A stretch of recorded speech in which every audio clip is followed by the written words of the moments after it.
11 তারিখ সকাল সকাল বেরিয়ে পড়লাম।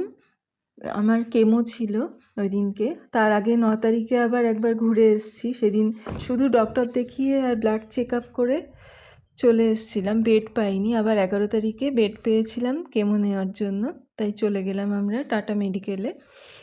ওখানে সকালে গিয়ে তাড়াতাড়ি পৌঁছে গেছিলাম, ব্রেকফাস্ট করে চলে গেলাম। এখানে ওষুধ নেওয়ার জন্য লাইন দিতে হয়। যখন গেছিলাম ওরা তখন আসেনি, পরে এলো ওষুধ নিয়ে। তারপরে চ্যানেল করে দিল নার্সরা।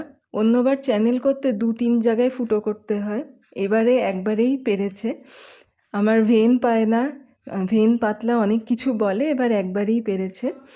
তো যাই হোক, কেমো শুরু হয়ে গেছে। কেমো শুরু হওয়ার আগে কতগুলো ইঞ্জেকশন দেয়, তখন থেকেই সাইড এফেক্টটা শুরু হয়ে যায়। ওই জিভ মোটা হয়ে যায়, কোনো খেতে ইচ্ছা হয় না। কেমো হয়ে গেল। তারপর আমরা ওই দিনকে 24 ঘন্টা পরে আমাকে একটা ইঞ্জেকশন নিতে হয়, তো ওখান থেকে আমরা প্রেমাশ্রয়ে চলে গেলাম।